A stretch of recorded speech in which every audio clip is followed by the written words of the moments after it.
തൊണ്ടി മുതൽ തിരിമറി കേസിൽ ആന്റണി രാജുവിന് തിരിച്ചടി. വിധിയിലെ പരാമർശങ്ങൾ ഒഴിവാക്കണമെന്ന ആന്റണി രാജുവിന്റെ ഹർജി സുപ്രീം കോടതി പരിഗണിച്ചില്ല.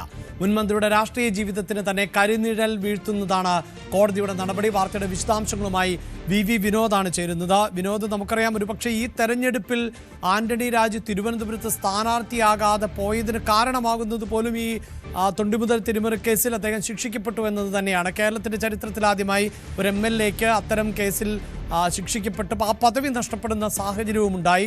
അതുകൊണ്ട് തന്നെ സുപ്രീം കോടതിയെ അടക്കം സമീപിച്ച ഒരു സാഹചര്യം ഉണ്ടായിരുന്നു ആന്റണി രാജുവിന്. പക്ഷെ അവിടെയും ഇപ്പോൾ പ്രാഥമികമായി ആന്റണി രാജുവിന് കനത്ത തിരിച്ചടി എന്ന് തന്നെയാണല്ലോ മനസ്സിലാക്കേണ്ടത്.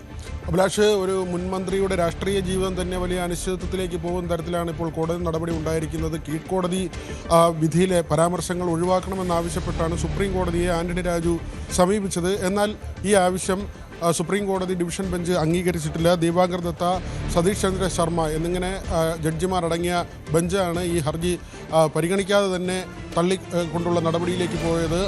1990-ലാണ് ഈ കേസിനാസ്പദമായ സംഭവം നടക്കുന്നത്.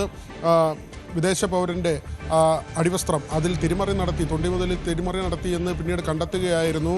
ആദ്യം നെടുമങ്ങാട് മജിസ്ട്രേറ്റ് കോടതിയും പിന്നീട് സെഷൻസ് കോടതിയും ഈ മജിസ്ട്രേറ്റ് കോടതിയുടെ ഉത്തരവിനെ ശരിവെക്കുകയായിരുന്നു, വിധിയെ ശരിവെക്കുകയായിരുന്നു. 3 വർഷ തടവും 10,000 രൂപ പിഴയുമെന്ന വിധി അംഗീകരിക്കുകയായിരുന്നു. തൊട്ടു പിന്നാലെയാണ് തിരഞ്ഞെടുപ്പ് അടുത്തതോടുകൂടി ആന്റണി രാജു ഹൈക്കോടതിയിലേക്ക് പോയത്. അവിടെയും വിമർശനമാണ് മുൻമന്ത്രിക്ക് ഏൽക്കേണ്ടി വന്നത്.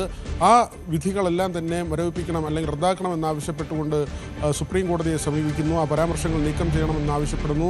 ആ ആവശ്യം ഇപ്പോൾ തള്ളിയിരിക്കുകയാണ്. മാത്രമല്ല, ഈ കേസുമായി ബന്ധപ്പെട്ട് വിധി വേഗത്തിൽ നടപ്പാക്കുന്നതിനിപ്പോൾ നിയമപരമായി ചെറിയ ആനുകൂല്യം ആന്റണി രാജുവിന് ലഭിച്ചിട്ടുണ്ടെങ്കിലും ആ വിധി പൂർണ്ണമായി തള്ളിക്കളയുന്ന നിലയിലേക്ക് ഒരു കോടതിയും പോയിട്ടില്ല എന്നത് തന്നെയാണ് ആന്റണി രാജുവിനെ കൂടുതൽ പ്രതിസന്ധിയിലേക്ക് തള്ളിയിടുന്നത്. അഭിലാഷ്, യെസ്, വാർത്തയുടെ വിശദാംശങ്ങൾ ആണ് വി വിനോദ് നൽകിയത്.